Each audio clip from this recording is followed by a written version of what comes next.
بعد چل رہا پہ نحمدہ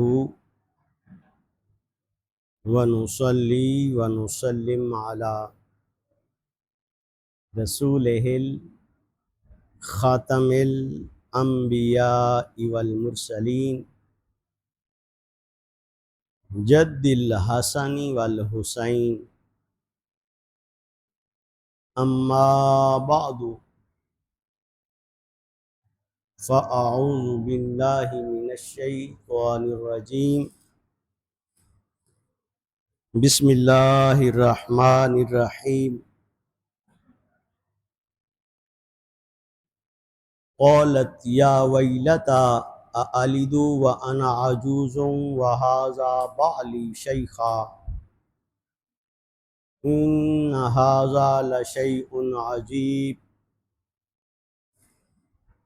وقال الله تبارك وتعالى في القرآن الكريم والفرقان المجيد في مقام آخر في شأن حبيبه مخبرا وآمرا ان اللہ وملائکتہ یصلون علی النبی یا ایہا الذین آمنوا صلوا علیہ وسلموا تسلیما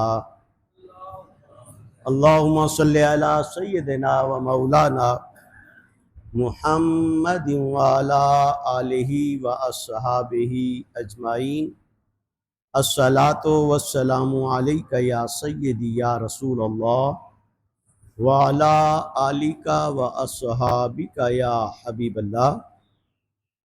نہایت واجب الاحترام علماء ذی وقار، سادات گرامی، قابل قدر بزرگوں، قابل فخر بھائیوں، دوستوں، پیارے پیارے معصوم بچوں، جملہ حاضرین سامعین، السلام علیکم رحمۃ اللہ وبرکاتہ۔ اللہ رب ذوالجلال کی بارگاہ میں بے شمار بار شکرانے، جس خالق کائنات نے جمعۃ المبارک کی بابرکت گھڑیوں میں زندگی کے کچھ قیمتی لمحے اپنے بابرکت گھر میں گزارنے کی توفیق عطا فرمائی۔ دل سے دعا فرمائیے اللہ رب ذوالجلال ہم سب کے یہ لمحے قبول و منظور فرمائے، اور ان لمحات کی قبولیت کا صدقہ اللہ رب ذوالجلال ہم سب کی اور ہم سب کے والدین کی مغفرت اور بخشش فرمائے۔ احباب گرامی، جیسا کہ آپ کو معلوم ہے، ہمارا موضوع گفتگو براہ راست قرآن اور حدیث سے اخلاق حسنہ، خلق عظیم، سیرت و کردار سازی کی مناسبت سے جاری ہے۔ آج ہم قرآن کریم کی سورہ ہود کی آیت نمبر 72 سے 3 یا 4 آیات کریمہ کا ترجمہ پڑھیں گے، اور ہر آیت میں ہمارے سیکھنے کے لیے ایک خاص نقطہ ہے جو آج کے معاشرے اور آج کے حالات و واقعات کی روشنی میں ہر گھر کی ضرورت ہے۔ اس سے قبل پچھلی آیات کریمہ میں ہم نے عرض کیا تھا، چونکہ یہ مہینہ حضرت ابراہیم علیہ السلام کی مناسبت سے ہے، ذی الحج کا مہینہ، اور آپ کے اہل خانہ کی، اہل بیت اطہار کی مناسبت سے ہے۔ ہم نے عرض کیا کہ ابراہیم علیہ السلام کے گھر میں فرشتے آئے انسانی شکل میں، اور حضرت ابراہیم علیہ السلام نے بغیر دیر کیے ان کے سامنے پورے کا پورا بچڑا روسٹ کر کے پیش کر دیا۔ انہوں نے نہیں کھایا تو ابراہیم علیہ السلام کے دل میں ایک کھٹکا اور خدشہ پیدا ہوا کہ لگتا ہے فرشتے ہیں، اور فرشتے جب باجماعت آتے ہیں تو زیادہ تر عذاب کے لیے آتے ہیں۔ جب انہیں یہ پریشانی لاحق ہوئی تو فرشتوں نے کہا کہ ہم فرشتے ہیں، ہم واقعی عذاب کے لیے آئے ہیں، مگر آپ کے لیے نہیں ہے، عذاب کے لیے عذاب دیں گے ہم لوط علیہ السلام کی قوم کو جو بد کرداری کر رہی ہے۔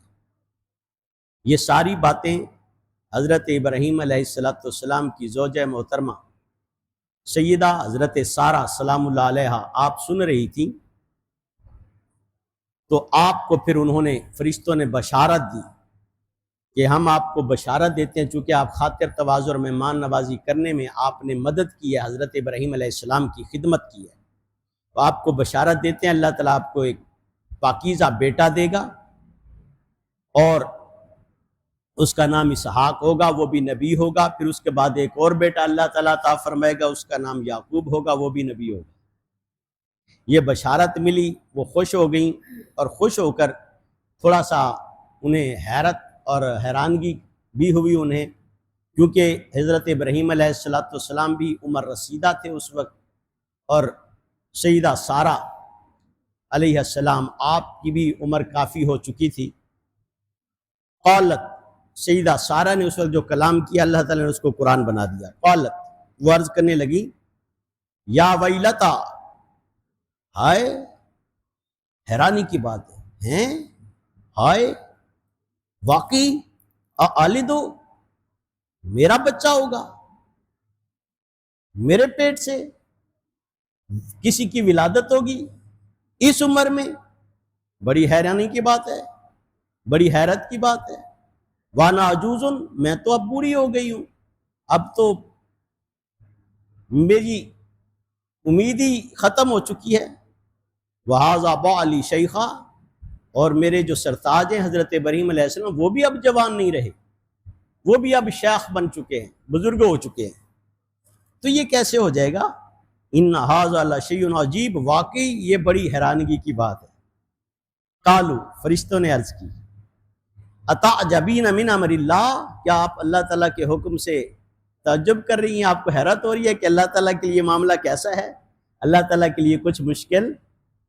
کیونکہ رب تو وہ رب ہے کہ وہ تو بغیر ماں باپ کے بھی آدم علیہ السلام اور حوا علیہ السلام کو بنا سکتا ہے۔ رب تو وہ ہے، باپ نہ بھی ہو تو سیدہ مریم علیہ السلام کو سیدنا عیسیٰ علیہ السلام جیسا لخت جگر عطا فرما سکتا ہے۔ مالک تو وہ ہے جو پہاڑ کے پتھروں سے بھی اونٹنی کا بچہ دے سکتا ہے، اس کے خزانے میں کمی نہیں ہے، وہ سر کچھ کر سکتا ہے۔ اور جو خاص بات کی فرشتوں نے، اللہ تعالیٰ کو پسند آئی، اللہ تعالیٰ نے اس کو قرآن کریم میں ذکر فرما دیا۔ فرمایا، فرشتے عرض کرنے لگے، قالوا اتعجبین من امر اللہ، اللہ تعالیٰ کے حکم پر حیران ہونے والو، رحمت اللہ وبرکاتہ علیکم اہل البیت، تمہیں کیا خبر، تم عام لوگ نہیں ہو، تم اہل بیت نبی ہو۔ آئے ہائے، آپ کو کیا خبر؟ اللہ تعالیٰ تک کا کرم اور فضل برکت تو سب پہ بھی ہو سکتی ہے، لیکن آپ تو مخصوص ہو، آپ عام تھوڑی ہو، آپ تو خاص ہو، اس لیے آپ پر اللہ تعالیٰ کی برکتیں بھی ہیں، آپ پر اللہ تعالیٰ کی رحمتیں بھی ہیں، کیونکہ آپ اہل بیت ہو۔ اب یہاں بہت بڑا مسئلہ حل ہو گیا، محرم الحرام کی آمد ہے، اور لوگ سوال کرتے ہیں کہ اہل بیت میں کون کون شامل ہے، تو پتہ چلا اہل بیت میں آل بھی شامل ہوتی ہے، اولاد بھی شامل ہوتی ہے، اہل بیت اطہار میں ازواج مطہرات بھی شامل ہوتی ہیں، امہات المومنین بھی اہل بیت میں شامل ہوتی ہیں، کیونکہ یہ قرآن ہے، فرشتوں کی زبان ہے، رب کعبہ کو پسند ہے، رب کعبہ نے قرآن بنا دیا، فرمایا رب کی رحمتیں نبی کی پیغمبر کی وجہ سے سب گھر والوں پر، اور اہل بیت فرما دیا۔ میں اہل بیت، آپ عام نہیں ہو، اہل بیت ہو۔ انہ حمید مجید، بے شک اللہ تعالیٰ بڑی تعریفوں کا حقدار ہے اور بڑی بزرگی والا ہے، اس کی شان بہت اعلیٰ ہے، اور وہ اپنے پیاروں کو نوازتا ہے تو ان کے خاندان کو بھی نواز دیتا ہے، ان کے اہل بیت کو بھی نواز دیتا ہے، ان کے گھر والوں کو بھی نواز دیتا ہے۔ یہاں سے ایک نقطہ اصلاح اور تربیت کا ہمارے لیے، بعض اوقات ہماری سوسائٹی میں، ہمارے معاشرے میں ایسا ہوتا ہے کہ کسی جوڑے کی شادی ہوئی، 2-4 سال، 5 سال، 10 سال اولاد نہیں ہوئی، 15 سال نہیں ہوئی، پھر اللہ کا کرم ہو گیا، کوئی بیٹا بیٹی اللہ تعالیٰ نے عطا فرما دی، تو بعض لوگ چمگویاں کرنے لگتے ہیں، چھوٹی اور گھٹیا سوچ کے لوگ، 10 سال دے ہویا نہیں، ہون کتوں ہو گیا؟ اللہ کے بندے شرم کرو، حیا کرو، کس نے حق دیا آپ کو یہ چمگویاں کرنے کا اور یہ شوشے چھوڑنے کا؟ وہ مالک ہے، اس نے تو نبیوں کو بھی 86 سال کے بعد اولاد دی ہے، تو اگر امت کو اور امتیوں کو اور عوام الناس میں سے اگر وہ اللہ تعالیٰ کسی کو 10 سال بعد 20 سال بعد اولاد دیتا ہے تو وہ آپ سے پوچھ کے دے گا کیا؟ وہ مالک ہے، علی کل شیء قدیر ہے، اس کی مرضی ہے کس کو بیٹا دینا ہے، کس کو بیٹی دینی ہے، کس کو پہلے سال میں دینا ہے، کس کو 5ویں سال میں دینا ہے، اس کا فیصلہ کس نے کرنا ہے؟ تو پھر کسی کو یہ حق نہیں ہے کہ اس طرح کی چمگوئیاں کرے، اس طرح کی بدگمانیاں کرے، بدزنی کرے. ایسا کسی کو حق ہمیشہ اپنی سوچوں کو پاک اور صاف رکھنا چاہیے. قرآن گواہ ہے کہ رب کعبہ چاہے تو دہائیاں بھی 80 سال بھی کسی کو اولاد نہ دے، اور دینے پہ آئے تو 80 سال کے بعد بھی دے دے. یہ تو قرآن گواہ ہے. ایک یہ چیز. دوسری یہ چیز کہ شادی کے فوراً بعد 1-2 سال بمشکل گزرتے ہیں. اگر خدا نہ خواستہ کسی کی اولاد نہیں ہوئی تو مفت کے مشورے چاروں طرف سے ملنے لگ جاتے ہیں. تیرا وارث کون بنے گا؟ تو جلدی کرنا، کوئی شادی شدی کر لے. دیکھنا پھر تیرے پیچھے کون ہے، تیرا ولی وارث کون ہے. اللہ تعالیٰ کی ذات پر بھروسہ رکھنا چاہیے، تھوڑا صبر سے کام لینا چاہیے، اللہ تعالیٰ کی بارگاہ سے مانگنا چاہیے. وہ مالک اگر 80 سال کے بعد دے سکتا ہے تو ہو سکتا ہے آپ کو 10 سال کے بعد دے، ہو سکتا ہے 5 سال کے بعد دے. تو اتنی بے صبری نہیں ہونی چاہیے. اور مشورے دینے والوں کو بھی ہر بندہ سمجھتا ہے اگر وہ کرنا چاہے گا یا کر لے گا تو اپنی ذمہ داری پہ کر لے گا. تو مفت کے مشورے اس طرح کے اپنے پاس ہی رہنے دیا کریں. کسی کا گھر نہ اجاڑا کریں، کسی کا گھر برباد نہ کیا کریں گے. یا کوئی زیادہ تم من خواہ اٹھ کے بولے گا وہ جی 4 کی اجازت ہے، 4 کی اجازت یا 2 کی اس کو ہے جس نے پہلی کا حق اور انصاف ادا کر کے رکھ دیا ہے. 2 وہ رکھ سکتا ہے، 3 وہ رکھ سکتا ہے جو ہر حوالے کے ساتھ time balance, financially support balance, ہر حوالے سے جو بالکل عدل اور انصاف کر سکے. ہمارا حال تو یہ ہے کہ ہم تو ایک کرمہ بھری کو ایک کو خوش نہیں رکھ سکتے، تو 2 رکھ کے تو کیا کریں؟ صبح شام فساد ہی ہوگا اور کیا ہوگا. تو مفت کے مشورے اپنے پاس رکھیں، صبر کرنا چاہیے. اولاد مالک کبھی بھی دے سکتا ہے، اور اولاد اگر مرد کے حصے میں لکھی ہے تو مل کے رہے گی، بے شک 40 سال کیوں نہ عمر ہو جائے، 50 سال کیوں نہ ہو جائے. راضی بیٹھے؟ ایک دفعہ محبت سے سبحان اللہ. ہاں ایسے ذرا پتہ چلے کہ آپ کو کچھ بات سمجھ آ رہی ہے. چونکہ قصے کہانیاں سنتے سنتے زندگیاں گزر گئی ہیں، قرآن بھی سمجھنا چاہیے.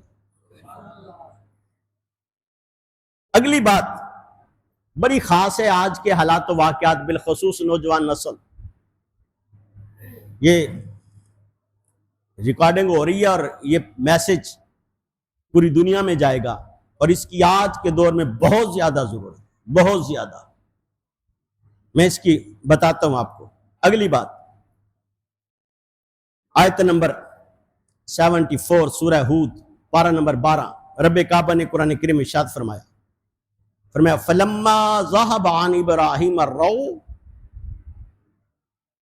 جب حضرت ابراہیم علیہ السلام کے دل میں جو خدشہ خوف تھا کہ کہیں یہ عذاب کے لیے تو نہیں آئے ہوئے ہمارے پاس، جب انہیں پتہ چل گیا اور وہ انہیں بشارت اور خوشخبری مل گئی کہ ہمیں 2 بیٹوں کی خوشخبری ہے، بشارت ہے، عذاب کا پیغام لے کر آئے ہیں، مگر میری قوم کے لیے اور میری برادری کے لیے، میری امت کے لیے نہیں ہے، بلکہ یہ لوط علیہ السلام کے علاقے میں قوم لوط کے لیے ہے. تو پھر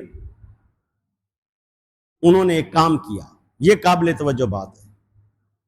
لوط علیہ السلام کی قوم کیسی تھی؟ بد کردار قوم، کفر اور شرک کرنے والی. لوط علیہ السلام کا کلمہ نہیں پڑھا، الٹا ان کو دھمکیاں دیتے تھے. لوط علیہ السلام انہیں بد کرداری، بے حیائی، فحاشی اور یانی سے منع فرماتے اور دھمکیاں دیتے. جیسے آج کل کے ینگ جنریشن جو عشق معاشقے میں کے نشے میں دھت ہے، انہیں کوئی بھی بزرگ سمجھانے کی بات کرے تو الٹا دھمکیاں دیتے، الٹا اس کے گھر پہ حملے کرتے. یاد رکھ لو یہ کام لوتیوں کا ہے اور وہ عذاب کے حقدار ٹھہرتے ہیں. یہ مسلمانوں کی عادت نہیں ہے کہ کوئی سمجھانے کی بات کرے الٹا اس کو دھمکیاں دے. سمجھانے کی بات پر دھمکیاں دینا یہ قوم لوط کی عادت تھی، جو مشرک تھی، کافر تھی اور بد کردار تھی اور لواطت کرتے تھے. ہم جنس پرست تھے، ہم جنس پرستی یہ اسلامی شعار نہیں ہے، یہ مشرکانہ اور کافرانہ شعار ہے۔ اور ایک سٹیٹمنٹ میں یہاں بڑے محتاط لفظوں میں دے رہا ہوں، نکاح والی بیوی کے علاوہ جس انداز میں بھی کوئی بچپن سے لے کر لڑکپن، لڑکپن سے جوانی، جوانی سے شباب اور شباب سے بڑھاپا، نکاح والی بیوی مسز منکوحہ، اس کے علاوہ کسی انداز میں بھی سیلف پہ، کپل میں، کسی انداز میں living thing, non living things, کسی انداز میں بھی اگر کوئی شیطنت و شہوت کی جنسی خواہش اگر وہ پوری کرتا ہے تو سمجھ لیں حرام ہے، گناہ کبیرہ ہے۔ بعض اوقات ہم سمجھتے ہیں ہم نے کسی کی عزت پہ حملہ کیا ہے۔ بس اتنا میں نے آپ کو بتا دیا ہے بڑے محتاط لفظوں میں کہ نکاح والی بیوی کے علاوہ سارے انداز، سارے طریقے، سارے راستے اسلام میں منع، حرام، گناہ کبیرہ۔ یہ لوتیوں کا کردار ہے، اور یہ فیصلہ سب کے لیے ہے، خواہ اسلام کے بیٹے ہیں یا اسلام کی بیٹیاں۔ ابراہیم علیہ السلام نے کیا کیا؟ جب دل سے رعب، دبدبا، خوف ختم ہوا، جو جادلنا فی قوم لوط، تو فرشتوں سے کہنے لگے، فرمانے لگے کہ اس عذاب میں کوئی مہلت نہیں مل سکتی، نرمی نہیں مل سکتی، کوئی رعایت کر دو، بے شک گناہگار ہیں، کافر ہیں، مشرک ہیں، خطا کار ہیں، مجرم ہیں، بدکار ہیں، لیکن ہیں تو انسان، مجھے تو بحیثیت انسان ان پر ترس آتا ہے۔ ان کے لیے اللہ تعالیٰ کی بارگاہ میں التجا کی، فرشتوں سے کہا، کوشش کی کہ کسی طریقے سے عذاب ٹل جائے۔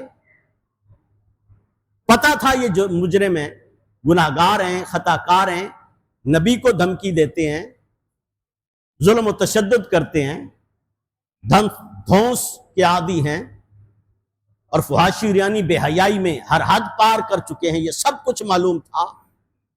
ابراہیم علیہ السلام کو پھر بھی انہوں نے ان پر عذاب آنے پر خوشی نہیں منائی، پھر بھی ان کے حق میں سفارش کی ہے، اور ان کی سفارش عذاب ٹلا تو نہیں کیونکہ وہ عذاب کے حقدار تھے، لیکن ان کے حق میں ابراہیم علیہ السلام کا طریقہ سفارش رب کعبہ کو پسند آیا۔ رب کعبہ نے اگلی آیت نمبر 75 سورہ ہود میں ابراہیم علیہ السلام کی تعریف فرمائی، فرمایا ان ابراہیم لحلیم اواہ منیب۔ ابراہیم علیہ السلام کیوں نہ ان کے حق میں سفارش کرتے؟ اس لیے کہ وہ تھے بڑے نرم دل، علم والے تھے، علم کی تلاش میں دوڑے دوڑے زندگیاں برباد اور جوانیاں برباد کرنے والوں، اس وقت تک علم کا کوئی فائدہ نہیں ہے جب تک علم نہ آئے، دل میں نرمی نہ آئے، جب تک انسانیت کے ساتھ ہمدردی کا جذبہ پیدا نہ ہو۔ ایسا علم فساد فتنہ ہے۔ علم وہ نافع ہے، عمل وہ نافع ہے جو انسان کے دل کے اندر رقت پیدا کر دے، علم پیدا کر دے، نرمی پیدا کر دے، رفق پیدا کر دے، انسانیت کے لیے ایک آسانیاں پیدا کرنے والا جذبہ پیدا کر دے، جو لوگوں کے لیے مشکلات پیدا کرے۔ وہ اسلام ایمان تو دور کی بات ہے، وہ درجہ انسانیت سے خارج ہو جاتا ہے۔ ابراہیم علیہ السلام سب کچھ جانتے ہوئے کہ دین کے دشمن ہیں، ایمان کے دشمن ہیں، نبی کے دشمن ہیں، بد کردار ہیں، خطا کار ہیں، سب کچھ جانتے ہوئے بھی سارے عیب، سارے جرم ان میں موجود تھے لوط علیہ السلام کی قوم میں، اور ابراہیم علیہ السلام سب کچھ جانتے تھے۔ اس کے باوجود صرف ایک رشتہ تھا انسانیت کا، ہیومن بینگ کا، ہیومینٹی کا، سوسائٹی کا، صرف ایک رشتہ تھا کہ وہ بھی مخلوق خدا ہیں، انسان ہیں۔ اس ایک رشتے نے انہیں ان کی سفارش کرنے پر مجبور کیا۔ اور ہمارا حال کیا ہے؟ جس وجہ سے ان لفظوں پر میں زور دے رہا ہوں، نیو ینگ جنریشن چھوٹی چھوٹی مخالفتوں پر ظالم بن جانے والے آج الیکٹرانک میڈیا اور سوشل میڈیا کا دور ہے.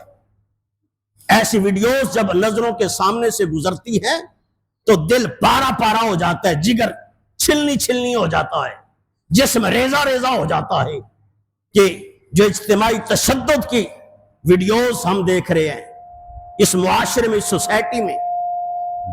مانا کوئی عداوت ہوگی، مان لیا کوئی دشمنی ہوگی، مگر یہ کس نے اجازت دی ہے کہ کسی کے اوپر، کسی نہتے انسان پر گینگ بنا کر اس طرح ظلم اور تشدد کیا جائے کہ اس کو عذاب دیا جائے، اس کی تذلیل کی جائے، اس کی عزت نفس کا خیال نہ رکھا جائے، ویڈیوز بنائی جائیں، اس کے منہ میں گندگی غلاظت ٹھوسی جائے، اس پر گینگ کے گینگ اکٹھے ہو کر ڈنڈے برسائیں اور اس کو شاک لگائیں، الیکٹرانک شاک لگائیں اور اس کے اوپر جلتے ہوئے کولے ڈالیں اور اس طرح کے عذاب میں رکھیں انسان کو. خدا کی عزت کی قسم ایسا کرنے والوں کے سینے میں ایمان ایک سیکنڈ بھی نہیں رکتا. سارے رشتے، وہ کوئی مخالفت بھی ہو سکتی ہے، وہ کسی قصوروار بھی ہو سکتا ہے، مجرم بھی ہو سکتا ہے، لیکن اس طرح ظلم و تشدد کرنے کی یاد رکھنا میرے ویر، اسلام اجازت نہیں دیتا، شریعت اجازت نہیں دیتی. نبی کریم تاجدار ختم نبوت حضرت محمد مصطفیٰ صلی اللہ علیہ وسلم کا طریقہ ہے سنت اس کی اجازت نہیں دیتا، قرآن اجازت نہیں دیتا، حدیث اجازت نہیں دیتی، صوفیاء کا طریقہ اجازت نہیں دیتا، صحابہ کرام اور اہل بیت اطہار کا طریقہ اس کی ہرگز اجازت نہیں دیتا. کسی مغالطے میں نہ رہنا. یہ دنیا میں تو انتقام لے کے آپ چند لمحے کے لیے اپنے آپ کو خوش کر لیں گے، لیکن یاد رکھنا دوزخ کی آگ بڑی تیز ہے، اس عذاب میں ہمیشہ جلنا پڑے گا. خدا کی عزت کی قسم نبی کا طریقہ دیکھو. نبی کا طریقہ یہ ہے کہ جنہوں نے غزوہ بدر میں کفار و مشرکین نے مسلمانوں کے اوپر تیر اور تلوار چلائے اور میدان جنگ سے انہیں گرفتار کر کے قیدی بنا کے جب رکھا گیا مدینہ طیبہ میں مسجد نبوی کے پاس، اور انہیں قیدی بنا کے شام رات ہو گئی تو ان کا فیصلہ صبح کریں گے، انہیں آ کے باندھ کے رکھا گیا. میرے آقا کا حجرہ پاک ساتھ تھا، اب انہیں باندھ کے رکھا گیا تاکہ دوڑ نہ جائیں، نکل نہ جائیں. جنگی قیدی ہیں، کافر تھے، مشرک تھے، ظالم تھے، شرابی تھے، ہر جرم ان کے اندر تھا. سب سے بڑا جرم یہ ہے کہ مصطفیٰ صلی اللہ علیہ وسلم کے دشمن تھے، قرآن کے دشمن تھے، ایمان کے دشمن تھے. اس سے بڑا جرم اور کہاں سے تلاش کر کے لائیں گے؟ سارے جرموں کا پلندہ تھے، غلاظت کا پلندہ تھے. اس کے باوجود جب صبح میرے آقا اپنے حجرہ پاک سے مصلی امامت پر مسجد نبوی میں تشریف لائے تو میرے آقا کی چشمان مقدسہ سرخ تھیں، بے آرامی کی وجہ سے اور پریشانی کی وجہ سے، اور ایسے کہ کوئی غم سے بھری ہوئی ہوں. بالآخر صحابہ کرام رضوان اللہ تعالی علیہ مجمعین پوچھ پڑے، آقا یا رسول اللہ کیا ہو گیا ہے؟ کل جنگ میں بھی آپ کو، میدان جنگ میں غزوہ بدر میں آپ کو اتنا پریشان نہیں دیکھا جتنا آپ دیکھ رہے ہیں. میرے آقا نے جو جملہ فرمایا اگر کسی کے دل میں اتر جائے تو اس کے دل سے عداوت اور بغض کے سارے پہاڑ پاش پاش اور ریزہ ریزہ ہو جائیں. میرے آقا نے فرمایا رات بھر میری آنکھوں میں نیند نہیں گزری، رات بھر میں سو نہیں سکا، بے آرامی میں رہا. نہ صرف بے آرامی میں رہا بلکہ پریشانی میں رہا، بلکہ غم میں رہا. سب نے پوچھا آقا کیا وجہ؟ ہم تو کل خوشی کی رات تھی، ہم تو خوش تھے سارے کہ ہم نے جنگ جیتی ہے اور کافروں کو قید کیا ہے. میرے آقا نے فرمایا کہ ہاں بالکل آپ کی سوچ درست ہے، لیکن میں رات بھر بے آرام، پریشان اور غمناک اور نمناک اس لیے رہا کہ وہ جن کو آپ نے میرے حجرے کے ساتھ قیدیوں کو باندھ کے رکھا تھا نا، جب وہ رات کو ان میں سے کچھ زخمی بھی تھے، جب رات کو وہ کراہتے تھے اور درد کی وجہ سے اور پریشانی کی وجہ سے جب ان کی آہیں سسکیاں جب میرے کانوں میں پہنچتی تھی نا، تو بے شک وہ کافر ضرور ہیں مگر بحیثیت انسان، چونکہ وہ انسان ہیں اور میں رحمت للعالمین ہوں، مجھے اللہ نے بڑا رحم والا اور مہربانی اور نرمی والا بنا کے بھیجا ہے. جب ان کی ٹیشیں نکلتی تھی تو مجھے ایسے لگتا تھا یہ تکلیف مجھے پہنچ رہی. دشمنوں کے لیے بھی اتنے نرم رہنا، یہ میرے مصطفیٰ صلی اللہ علیہ وآلہ وسلم کی شریعت، سنت، سیرت اور کردار ہے. اور ہمیں کسی معمولی سے معاملے میں بھی کسی کے ساتھ تھوڑی سی انبن اور مخالفت ہو جائے تو ہم دین اسلام تو رہ گیا، سیرت اور سنت تو اپنی جگہ رہ گئی، ہم انسانیت کے دائرے بھی بھول جاتے ہیں. ہم انسانیت اور کے اخلاق و اقدار کی روایات بھی بھول جاتے ہیں۔ تو یہ میرا میسج الیکٹرونک میڈیا کے ذریعے جہاں تک جا سکے، میرے ویر اپنی موت کو یاد رکھو۔ کیا ہوا جو آج کوئی مظلوم آپ کے نرغے میں ہے، خواہ کوئی طاقتور ہے، خواہ وہ ادارے کیوں نہ ہو، خواہ وہ کوئی انڈیویجل کیوں نہ ہو، وہ کوئی قومیں اور برادریاں کیوں نہ ہو، آج اگر کوئی مظلوم آپ کے ہتھے چڑھ گیا ہے تو اپنی موت کو، قبر کو اور قیامت کو یاد رکھنا۔ ایک کیمرے تمہارے لگے ہوئے ہیں جو ویڈیو بنا رہے ہو، اور ایک کیمرہ میرے رب نے لگا رکھا ہے جس کی مووی قیامت کے دن چلے گی۔ آؤ اپنے دلوں کو نرم کر لو، مجرم کو اتنی سزا دو جتنا اس کا جرم ہے، اس سے زیادہ سزا دینے کی شریعت اجازت نہیں۔ اللہ تعالیٰ سے دعا ہے اللہ تعالیٰ آپ کو مجھے قرآن، حدیث، آقا علیہ السلام کی سیرت سنت پر سمجھنے اور عمل کرنے کی توفیق عطا فرمائے۔ اپنے دلوں سے بغض، اناد، نفرتیں یہ جو کوٹ کوٹ کے بھری ہوئے ہیں ان کو ذرا فارغ کرو، اپنے دلوں کے اندر وسعت اور گنجائش پیدا کرو، حلم پیدا کرو، جو نبیوں کی صفت اور خوبی ہے، صبر و تحمل۔ اللہ تعالیٰ سے دعا ہے اللہ تعالیٰ ہمیں عمل کی توفیق عطا فرمائے۔ وما علیہ الا البلاغ۔